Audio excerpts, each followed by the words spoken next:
오늘은 사도행전 15장 말씀을 가지고 같이 은혜를 나누겠습니다. 제목은 최초의 공회의, 이런 제목입니다.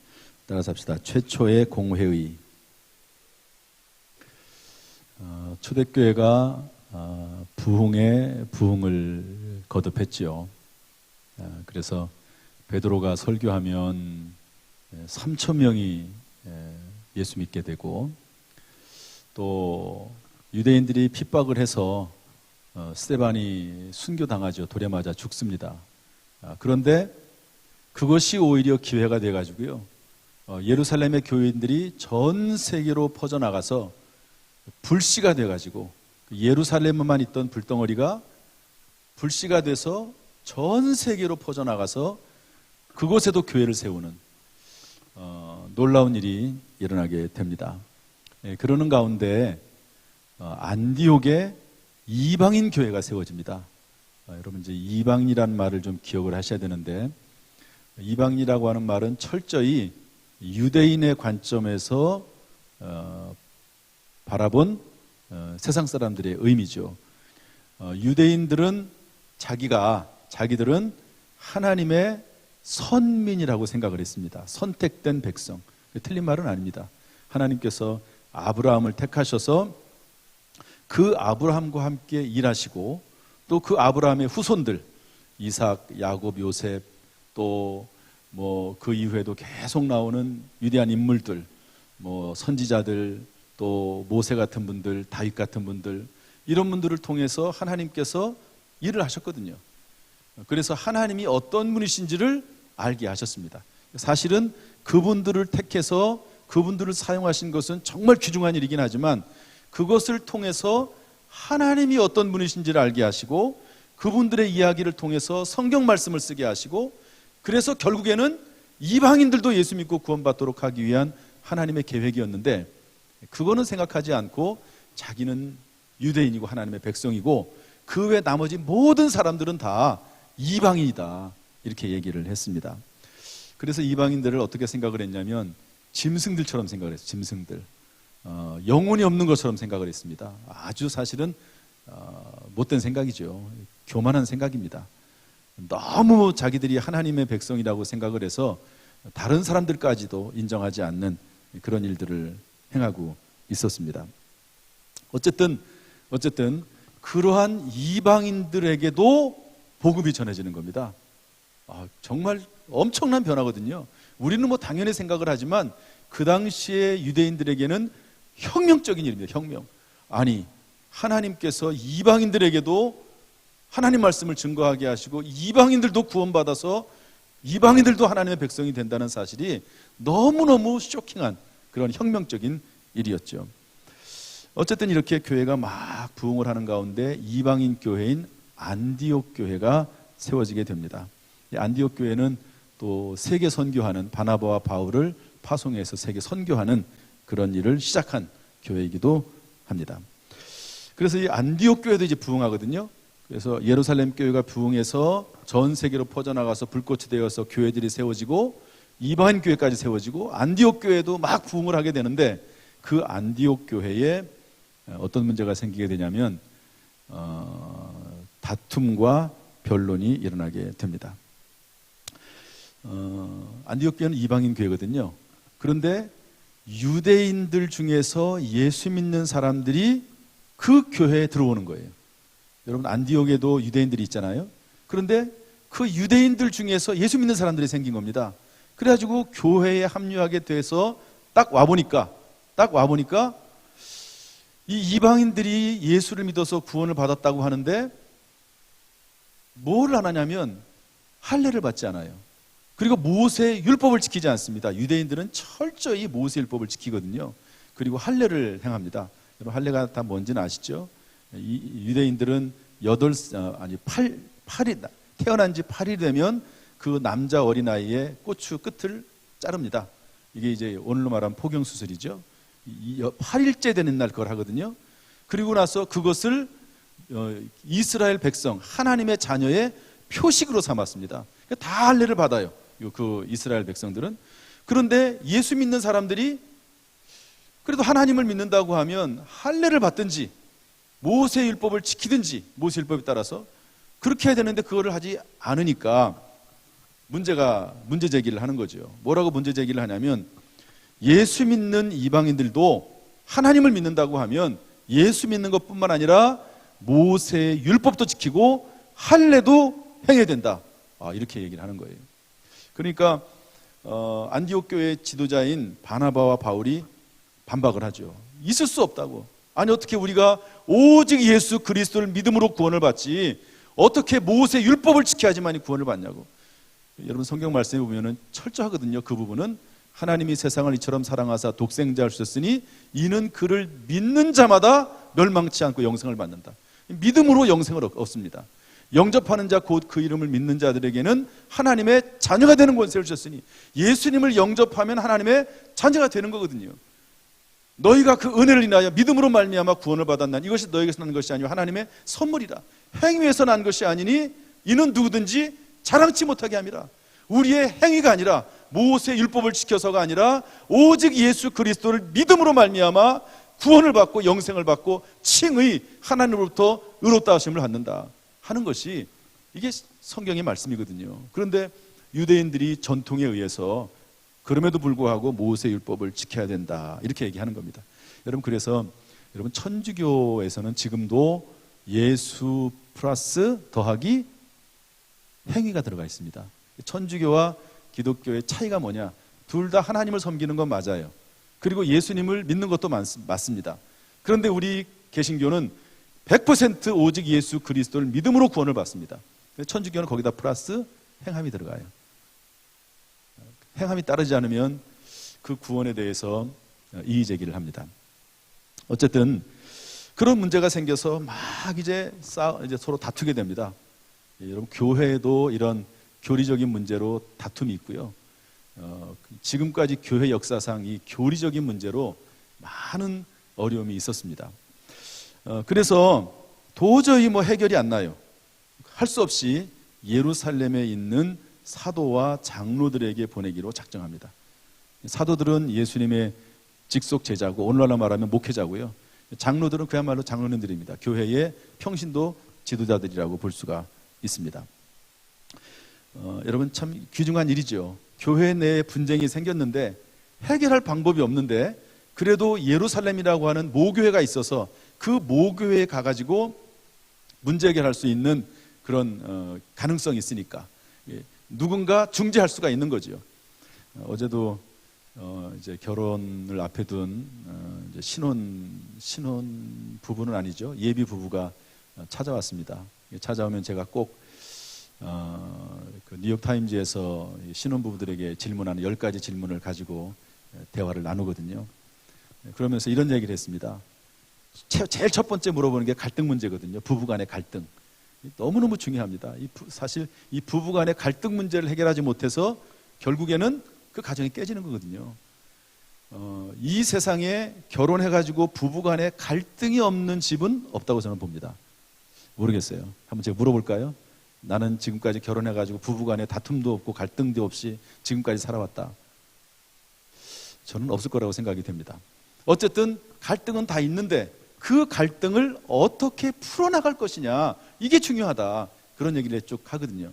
근데 부부 간의 갈등은 해결할 수가 없어요. 왜냐하면 1대1이라서 그래요. 1대1. 누군가 중재자가 있으면 좋은데 그게 아니잖아요. 서로 옳다고 하고 서로 양보하지 않으면 해결이 없습니다. 해결이 없어요. 그런데 여기 보니까요. 말씀으로밖에 해결이 안 되는 거죠. 사실은. 그런데 여기 보니까 예루살렘에 있는 사도들과 장로들에게 보내기로 결정을 합니다. 그래서 이제 바나바와 바울을 파송을 해서 예루살렘까지 가는 거죠. 안디옥에서 예루살렘까지 가려면 거리가 멉니다.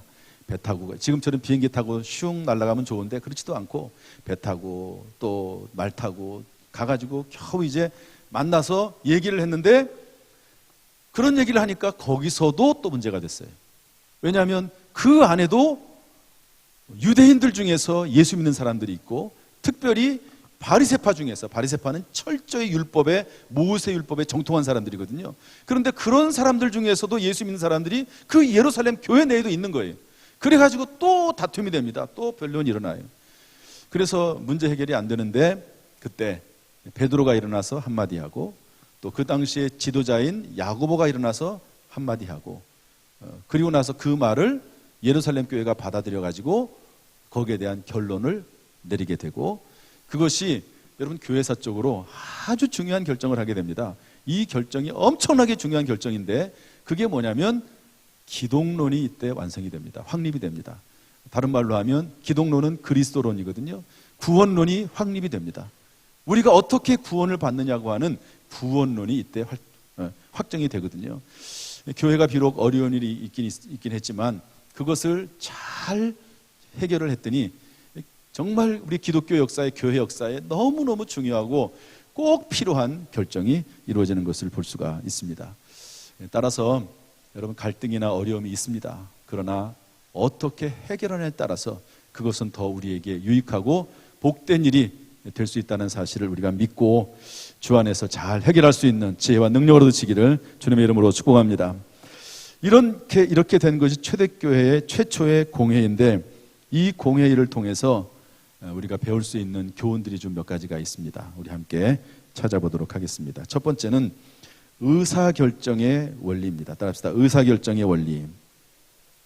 어떻게 갈등이 있을 때 그 갈등을 해결할 것이냐 하는 겁니다. 물론 여기서는 교회이지만 꼭 교회뿐만 아니라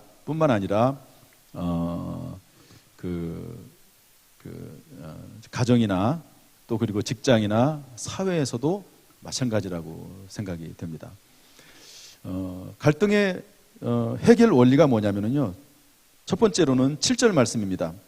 여기 뭐라고 되어 있냐면, 저를 따라서 하시죠. 많은 변론이 있은 후에, 이렇게 되어 있는데 따라서 많은 변론이 있은 후에, 첫 번째는요, 충분한 의견 수렴을 했습니다.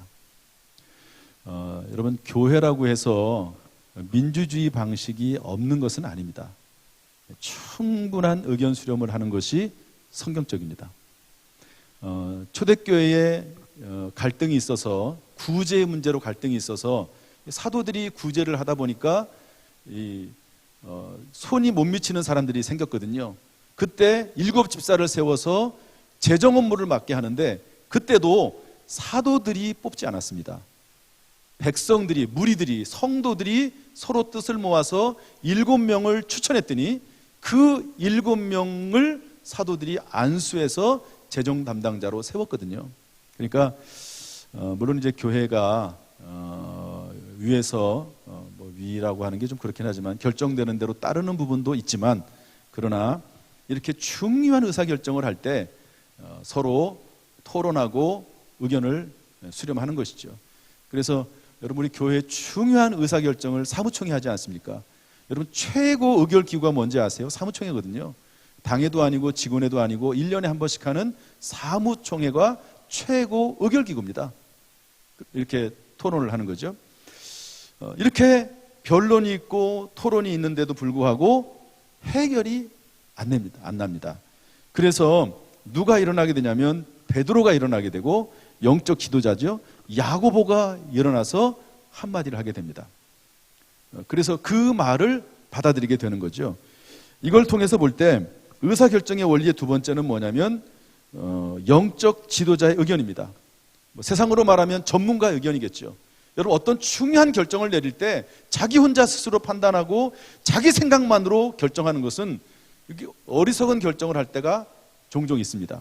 그러니까 충분한 의견 수렴을 하고 특별히 전문가의 의견도 들어가면서 결정을 내리는데, 특별히 우리 그리스도인들은요, 중요하게 결정을 해야 되는 게 뭐냐면 8절 말씀입니다. 한번 8절 말씀 읽어보겠습니다. 다 같이 시작. 또 마음을 아시는 하나님이 우리에게와 같이 그들에게도 성령을 주어 증언하시고, 성령을 주어 증언하시고, 베드로가 말하기를 이방인들에게도 하나님께서 성령을 부어주셨다.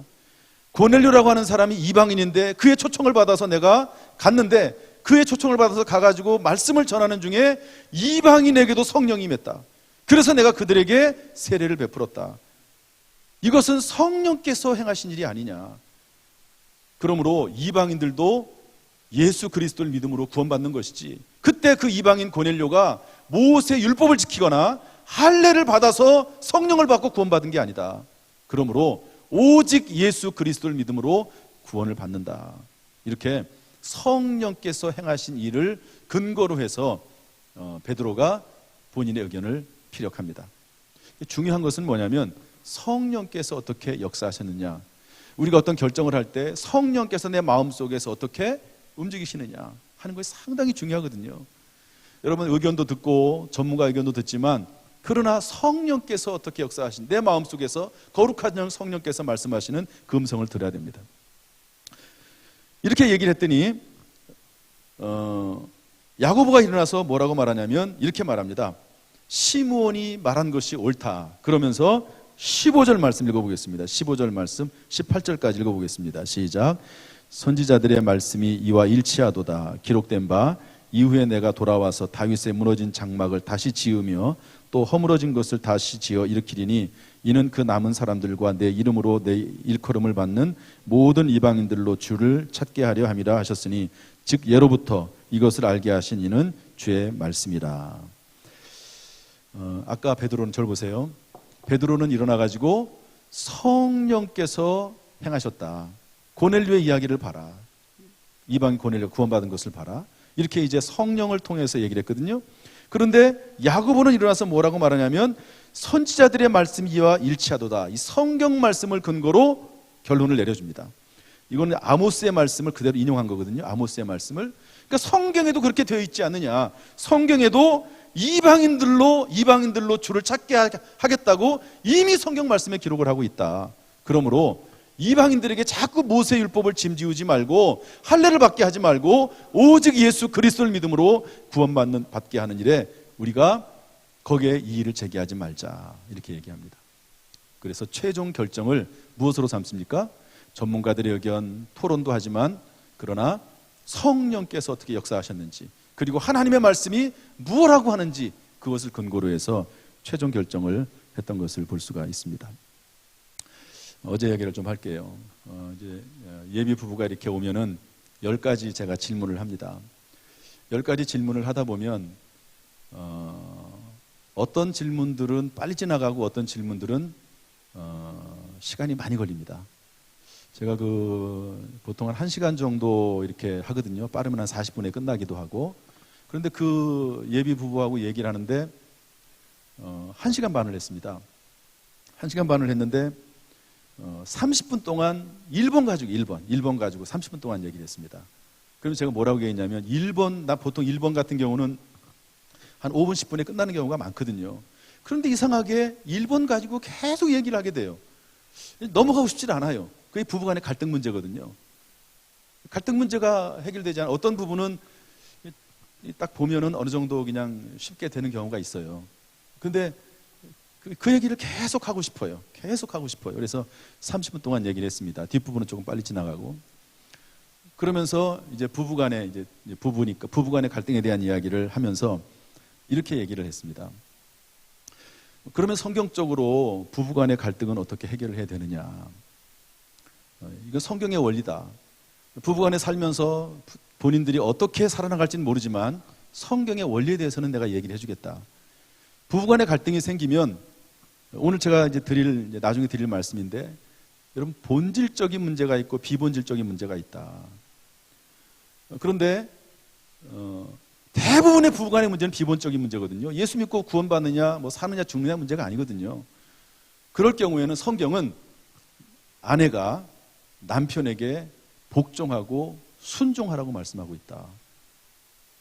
요즘 이런 얘기하면 아마 되게 싫어할 거예요. 아마 젊은 우리 청년들이. 그런데 성경은 뭐라고 말하느냐? 아내가 남편에게 복종하라고 했다. 그렇게까지 얘기하고 있다. 이게 성경적인 원리다.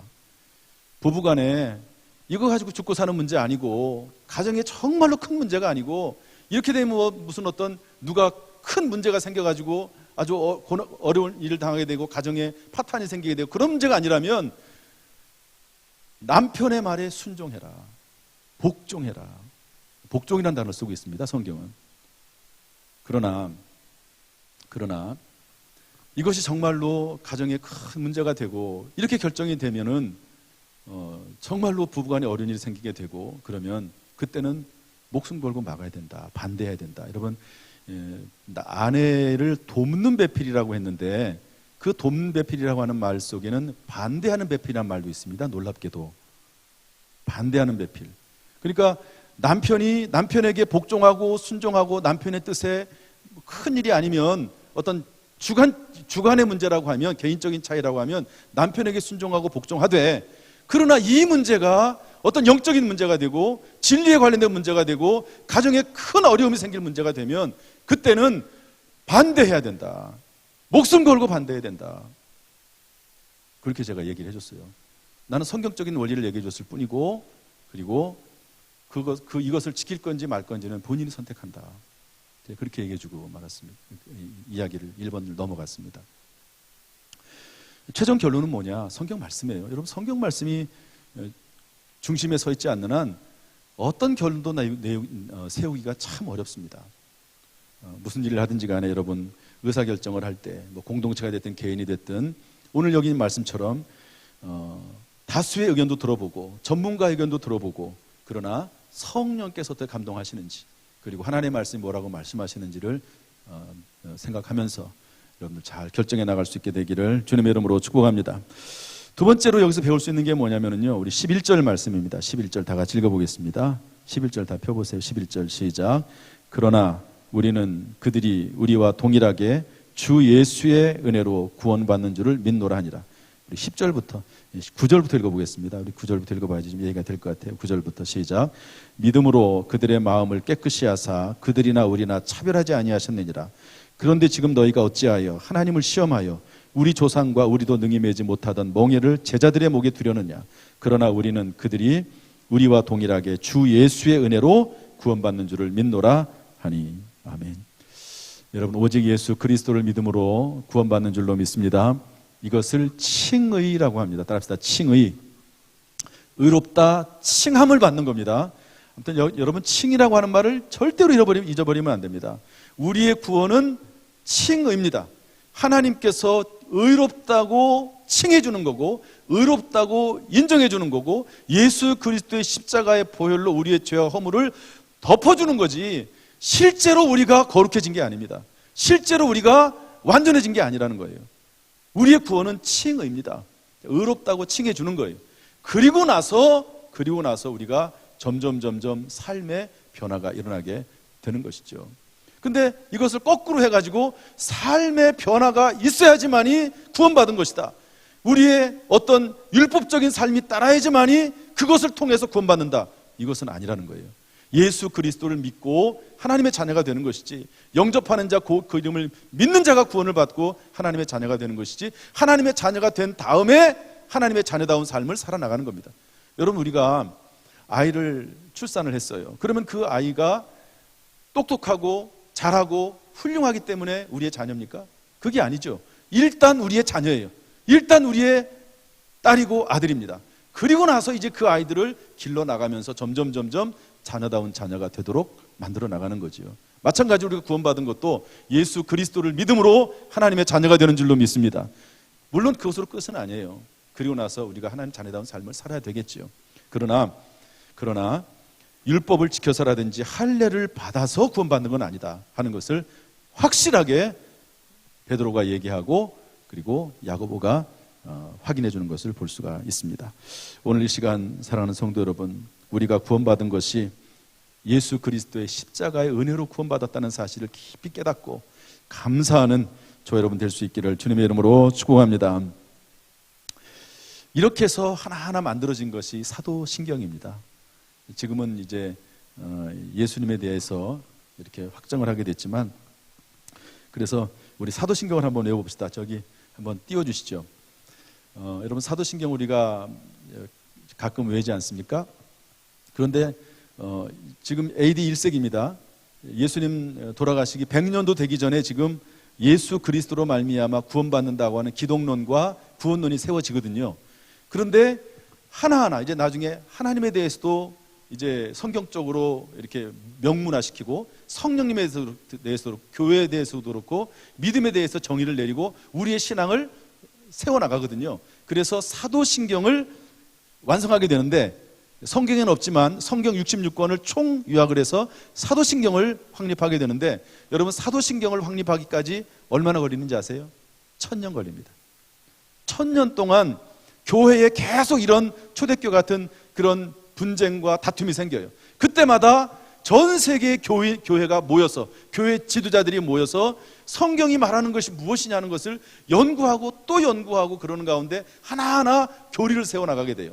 그래서 최종적으로 완성한 게 AD 10세기에 사도신경을 완성하게 됩니다. 이 사도신경이 정말 놀라운 겁니다. 사도신경 우리가 그냥 주문하듯이 막 빨리빨리 외워버릴 그런 종류의 것이 아니고요. 이 사도신경은 1000년 동안에 걸쳐서 만들어진 우리 신앙의 고백입니다. 그래서 이 사도신경이 고백이 되면, 이 사도신경이 내 입술에서 고백이 될 뿐만 아니라 믿음으로 그 사도신경을 확실히 고백을 하게 되면 그 사람은 하나님의 백성이다. 내가 사도신경을 외우는데 그 사도신경이 나에게 전혀 거리낌이 없고 내가 입술로 고백할 때 믿어진다. 그러면은요, 하나님의 백성, 하나님의 자녀로 스스로 받아들이고 인정해도 충분하다. 여러분 그렇게 생각할 수 있는 것입니다. 그렇게 사도신경이 이런 과정을 통해서 만들어지게 되는 것이고, 구원론, 기독론, 오늘 이 내용이 첫 번째 내용이라고 볼 수가 있습니다.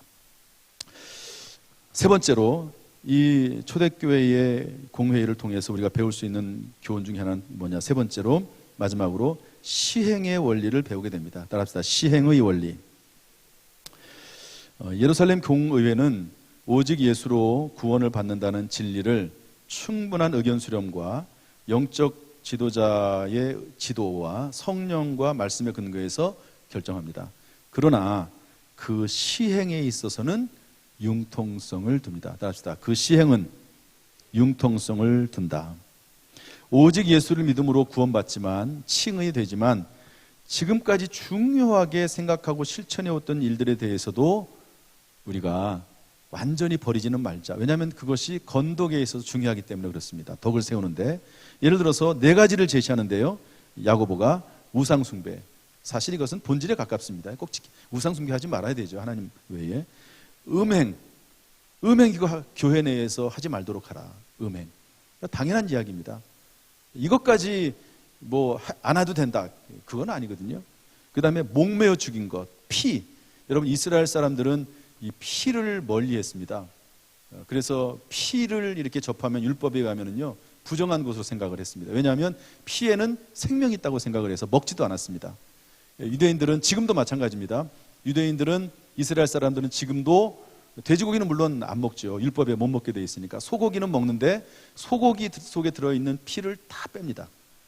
우리는 이제 스테이크를 먹을 때 피가 들어있어야 되잖아요. 그래야지 육즙이 있어가지고 뭐 촉촉하다 그래서 먹는데, 이 이스라엘 사람들은 고기에서 피를 다 빼요. 그러니까 엄청 뻑뻑하고요, 맛이 없습니다. 그냥 그렇게 먹어요. 유대인들은 피를 먹지 않습니다.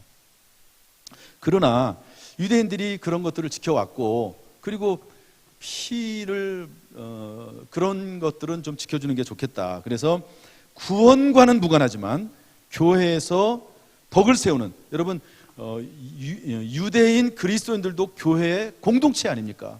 교회 예수 믿는 사람들 아닙니까? 율법을 지키자고 주장하는 것이 좀 달라서 그렇지. 그러니까 그들도 어느 정도는 인정을 해주자. 오직 예수를 믿음으로 구원받지만 그들이 지금까지 지켜왔던, 그래도 덕 세우는데 유익이 될 만한 음행 같은 거 금하는 거 당연히 우리가 해야 되지 않겠냐. 우상숭배하는 거 이런 것들도 금하도록 하자. 이렇게 유연하게 조금 융통성을 두어서 얘기를 했습니다. 그랬더니 다 좋게 받아들이는 거예요. 거기에 있는 유대인들 그리스도인들도 좋아하고, 그리고 이방인 그리스도인들도 좋아하고, 또 이 내용을 가지고 편지를 써가지고 안디옥 교회로 가져가서 안디옥 교회에 얘기했더니 안디옥 교회 이방인 그리스도인들도 좋아하고, 그리고 유대인 그리스도인들도 다 받아들이고. 여러분 만약에 이렇게 결론 내리지 않고 오직 예수 그리스도 뿐이다라고 얘기했으면 갈등이 끝나지 않았을 거예요. 그런데 구원은 예수 그리스도를 믿음으로 구원을 받지만, 그러나 이런 덕 세울 것들은 우리가 지키도록 건덕사항으로 제시를 하니까 다 받아들이게 됩니다. 그래서 아주 중요한 원리가 하나 생기게 되는데요, 저를 따라합시다. 본질은 단호하게, 비본질은 유연하게. 본질은 단호하게 해야 돼요. 자녀들에게 있어서 본질적인 부분은요 단호해야 됩니다. 그냥 무조건 자녀들에게 잘해주는 게 아니에요. 아이들이 예배 드리러 가기 싫다고 그래요. 나는 예배 드리러 안 가. 엄마 싫어. 어렸을 때는 나이가 들면 어쩔 수가 없지만 어렸을 때는 단호하게 얘기를 해야 됩니다. 하나님을 섬기고 예배 드려야 된다고. 하나님 앞에 11조 드려야 된다. 용돈 받은 것 중에서도 하나님 앞에 11조 드려야 된다고. 단호하게 얘기를 해야 됩니다. 단호하게. 그러나 그 외 아닌 것들은요, 유연하게, 부드럽게 그렇게 해야 되는 것이죠. 자, 예를 하나 들겠습니다. 어떤 목사님의 집에서 가정재판이 이루어졌습니다. 실제 재판이 아니고 집 안에서 재판이 이루어지게 됐는데요. 재판의 판사는 아버지 목사님이고, 그리고 피고는 아들 목사고요. 원고는 며느리 사위입니다. 재판의 안건은 내용은 뭐냐면, 목사로서 외출할 때 추리닝과 슬리퍼를 신고 나가는 게 가한가? 이게 그 재판의 내용이에요. 제가 장춘대학교에 부목사로 있을 때 담임 목사님 그 가정 부부가 미국에서 꽤 오랫동안 살다가 오셨거든요. 근데 미국에는 목사님들도 뭐 사모님들도 그냥 뭐 밖에 나갈 때 뭐 슬리퍼 신고 뭐 반바지 입고 막 이렇게 나가고 전혀 누가 뭐라고 하는 사람 한 명도 없습니다. 그런데 이제 한국에 와 보니까 이제 사택하고 붙어 있었거든요. 그 목사님 그때 그 목사님 사택하고 집하고 부목사들도 다 그 교회에 붙어 있는 사택에 살았습니다. 저도 그렇고. 그런데 사모님이 미국 습관에 따라서 반바지 입고 나오고 슬리퍼 신고 다니고 막 이랬습니다. 바로 옆에가 교회이긴 교회지만 또 사택도 사택이니까. 그런데 이제 성도들이 보잖아요. 그래가지고 사모님이 왜 그냥 반바지 입고 다니고 채신머리 없이 슬리퍼 신고 다니고 그러냐고 이제 이게 좀 문제가 됐었거든요.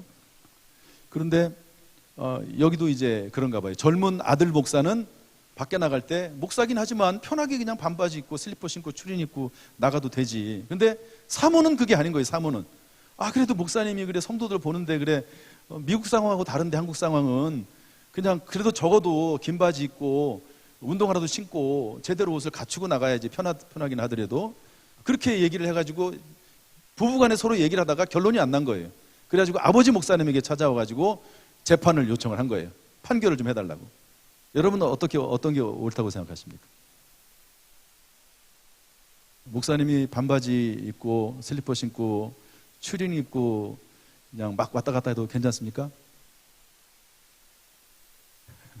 고개를 절레절레 흔드는 분이 꽤 되십니다. 그래서 재판을 했어요.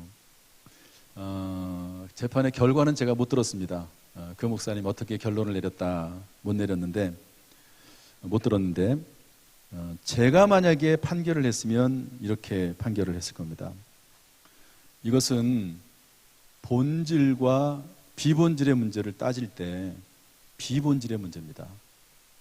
여러분 슬리퍼 신고 나가고 반바지 입는다고 그 사람이 구원을 못 받습니까? 비본질의 문제예요. 이거를 신학적 용어로 뭐라고 하냐면 아디아포라라고 합니다. 이래도 되고 저래도 되는 거예요. 성경에 꼭 이래 된다라고 하는 부분이 있지만 성경에 그런 명확한 구분이 없이 이래도 되고 저래도 되는 게 있어요. 비본질적인 문제는 어떻게든 상관이 없습니다. 하나님께서 우리에게 선택권을 주셨어요. 우리가 알아서 하면 되는 겁니다. 아디아포라라고 합니다. 술, 담배 문제도 마찬가지입니다. 여러분 술, 담배 문제가 죄의 문제가 아니거든요. 술 먹어도 되고 이렇게 또 말하면 또 누가 뭐라고 할지 모르지만 원론상으로는 그렇습니다. 술을 먹어도 되고 안 먹어도 됩니다. 담배를 펴도 되고 안 펴도 됩니다. 아디아포라라고 그래요. 아디아포라. 그런데 이런 말씀을 한번 볼까요? 고린도전서 8장 13절 말씀 읽어보겠습니다. 고린도전서 8장 13절 다 같이 시작. 그러므로 만일 음식이 내 형제를 실족하게 한다면 나는 영원히 고기를 먹지 아니하여 내 형제를 실족하지 않게 하리라. 이게 사도 바울이 한 말인데 여기서 말하는 고기는 우상 제물에게 바쳐졌던 고기를 말합니다. 이 당시에는 워낙 우상 숭배가 많아가지고 고기를 이제 드리면서 이제 짐승이나 이런 걸 잡아가지고 제사를 드리면서 우상 숭배를 했거든요. 그러면 그 짐승이나 제물들이 워낙 많으니까 처리할 수가 없어요. 그래서 시중에 나왔습니다. 그 고기들이. 그러니까 우상에게 바쳐졌던 고기들이 시중에 돌아다니게 되는 거죠. 그런데 사도 바울은 그것을 문제없다고 생각을 했어요. 우상 제물로 바쳐지긴 했지만 고기 아니냐, 고기. 그냥 그걸 사서 그냥 먹을 수 있다고 생각을 했어요, 사도 바울은. 그런데 그것을 보고 어떤 성도 중에 믿음이 약한 사람은, 양심이 약한 사람은 시험을 받는 거예요. 그러니까 사도 바울이 그때 말하기를, 그렇다면 나는 거리낌이 없지만, 양심에 거리낌이 없지만, 그러나 나로 인해서 다른 사람이 시험을 받으면 나는 평생 고기를 먹지 않겠다 하는 말씀이 성경에 나옵니다. 다시 처음으로 돌아오지요. 여러분, 추리닝을 입고 다니거나 슬리퍼를 신고 다니는 거 죄가 아니고요, 본질의 문제도 아닙니다. 괜찮습니다. 어떻게든 상관이 없어요. 그러나 그 일로 인해서 만약에 누가 시험 받는 사람이 있으면 금하는 게 좋겠죠. 술, 담배 문제도 마찬가지입니다. 여러분, 술, 담배 한다고 지옥 가는 거 아니거든요. 미국 사람들은 술, 담배 합니다. 예수 믿는 사람들도. 그러면 미국 사람들은 다 지옥 가겠네요. 미국 예수 믿는 사람들은. 그건 지옥 가고 천국 가는 문제가 아닙니다. 그런데 여러분, 한국적 상황에서 목사님들이나 장로님들이 술, 담배를 한다. 그러면 어떻게 될까요? 이거는 시험 들어요. 이거 시험 들 문제입니다. 해서는 안 되는 거예요. 왜냐하면 불신자들도 목회자나 심지어 교인들도 술, 담배 안 하는 걸로 알고 있습니다. 그런데 목사나 장로님들이 술 먹고 담배 피우고 다니고 그런다. 그러면 시험 들죠. 예수님의 이름에 영광의 이름을 가리는 거죠. 저는 평신도들에게까지 일반 어떤 새신자들에게까지 이렇게 하고 싶지는 않습니다. 그러나 목회자나 장로님들은 성경에 마치 나시린 같은 분들이거든요. 그러니까 이런 분들은 금해야 됩니다. 금해야 됩니다. 여러분, 지금 시행하려고 하는 일이 본질의 문제입니까? 아니면 비본질의 문제입니까? 비본질의 문제라면, 본질의 문제라면 목숨 걸고 지켜야 되지만, 비본질의 문제라면 유연한 마음, 사랑의 마음을 품고 공동체의 덕을 세우는 방향으로 처리해 나가는 겁니다. 그것은 덕을 세우는 게 중요해요. 비본질의 문제는 이래도 되고 저래도 상관없어요. 그것은 덕을 세우는 방향으로 서로의 뜻을 모으면 되는 겁니다. 본질적인 문제, 예수를 믿을 거냐 말 거냐, 하나님 앞에 예배 드릴 거냐 말 거냐, 이 부분은 본질적인 문제예요. 이거는 우리가 목숨 걸고 지켜야 되는 부분입니다. 그래서 오늘 이 예루살렘 이 초대교회 공회의 내용을 통해서 여러 가지 배우는 내용들이 많습니다. 이번 한 주간도 말씀 따라 살아나가길 바라고 그 가운데 승리하시기를 예수님의 이름으로 축원합니다. 기도하겠습니다.